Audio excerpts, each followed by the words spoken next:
সুশাসনের কথা বলা হচ্ছে এবং সেই সুশাসনের জন্য যারা যারা কুশাসনে অভিযুক্ত ছিলেন তাদের চাপে পড়তে হচ্ছে, আইনের মারপ্যাচে পড়তে হচ্ছে তাদের বড় চাপে। ফলতার পরাজিত তৃণমূল প্রার্থী জাহাঙ্গীর খান, অন্তর্বর্তী রক্ষা কবচ দেয়া হয়েছিল না, সেই রক্ষা কবচের মেয়াদ বাড়ালো না হাইকোর্ট। শুধু তাই নয়, আত্মসমর্পণ করারও পরামর্শ দেওয়া হয়েছে আদালতের তরফে। ঠিক কি বলা হলো আদালতের তরফে জানবো। অর্ণবাংশু রয়েছেন আমাদের সঙ্গে। অর্ণবাংশু, সব্যসাচী, সেটা হচ্ছে জাহাঙ্গীর খান তিনি যে প্রোটেকশন এনজয় করছিলেন, উপভোগ করছিলেন, সেটা আগামীকাল শেষ হবার কথা। কিন্তু আজকে সেই মামলাটি হিয়ারিং হয়। সেই মামলায় জাহাঙ্গীর খানের এই অন্তর্বর্তীকালীন রক্ষা কবচের মেয়াদ আদালত বাড়ালো না। আদালত স্পষ্ট করে এটাও বলল যে নির্বাচন তো শেষ হয়ে গিয়েছে, এখন রক্ষা কবচে কী প্রয়োজন আছে, এই মন্তব্য করেছে আদালত।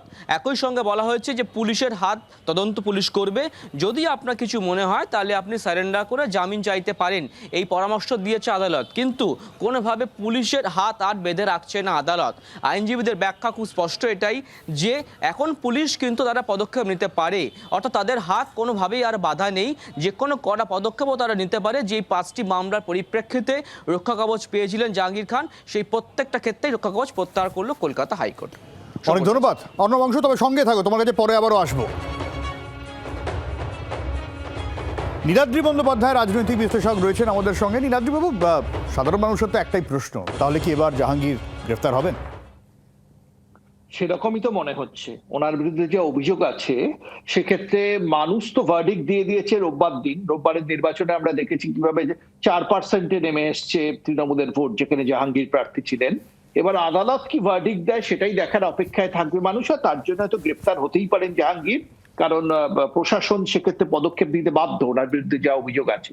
সুতরাং গ্রেপ্তারি একেবারে উনি আটকে রেখেছিলেন গ্রেপ্তারিটা, কারণ তিনি প্রার্থী ছিলেন, যাতে তার প্রচারে ব্যাঘাত না ঘটে। এই মুহূর্তে তো আর কোন রকম মানে নিষেধাজ্ঞার কারণ ছিল না, সেই জন্য কোর্টও কোন রকম স্থগিতাদেশ তার গ্রেপ্তারিতে তুলে নিয়েছে। তো গ্রেপ্তার হওয়া তো সময়ের অপেক্ষা জাস্ট। একদম এই জায়গা থেকে একটা প্রশ্ন সামনে আসছে যে আমরা বারবার যেরকম ডায়মন্ড হারবার মডেলের কথা বলছি, যদি জাহাঙ্গীর গ্রেফতার হয় তাহলে ডায়মন্ড হারবার মডেলে তো একাধিক ধাক্কা লেগেছে, এটাও তাহলে একটা বড়সড় ধাক্কা হবে। শুধু তাই নয়, শুধু তো জাহাঙ্গীর নয়, ডায়মন্ড হারবার মডেলের অনেকগুলো পায়া রয়েছে, তাদেরও সতর্ক হওয়ার সময় এসেছে নাকি? না না, এই ডায়মন্ড হারবার মডেলটা তো একার জাহাঙ্গীরের নয়, এর স্রষ্টা সম্ভবত স্বয়ং অভিষেক বন্দ্যোপাধ্যায়। সুতরাং জাহাঙ্গীরের গ্রেপ্তারিতেই মডেলটা শেষ হয়ে যাবে সেটা নয়। যেদিন অভিষেক বন্দ্যোপাধ্যায় গ্রেপ্তার হবেন সেদিন সম্ভবত এই মডেলটা শেষ হবে, এবং সেই গ্রেপ্তারিও হয়তো সময়ের অপেক্ষা এই মুহূর্তে যা মনে হচ্ছে।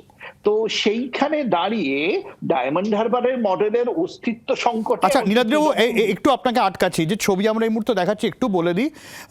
পুলিশ কমিশনারের সঙ্গে মুখ্যমন্ত্রী শুভেন্দু অধিকারীর বৈঠক ছিল, লালবাজারে বৈঠক ছিল। সেই লালবাজারের বৈঠক শেষ করে মুখ্যমন্ত্রী বেরিয়ে যাচ্ছেন, পরে আপনাদের ইনপুট দেব।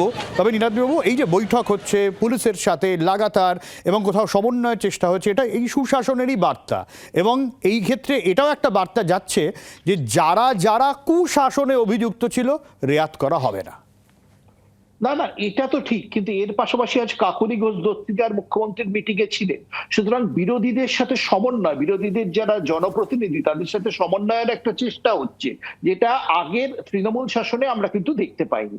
এটা আমাদের মানতে হবে। এর সাথে সাথে একটা সুষ্ঠুভাবে পুরসভাগুলো যাতে জরুরি পরিষেবা দিতে পারে, যেখানে অনেক ক্ষেত্রেই একটা অনিশ্চয়তা আছে, এগুলোরও একটা চেষ্টা করা হচ্ছে। সবকিছু দিক থেকে একটা পজিটিভ দিকে আবার রাজ্য হাঁটতে শুরু করেছে বুদ্ধবাবুর শাসনের পর, আমার মনে হয় সেটা মানুষ অনুভব করছে। বাংলার আওয়াজ, বাঙালির আবেগ, জি 24 ঘন্টা।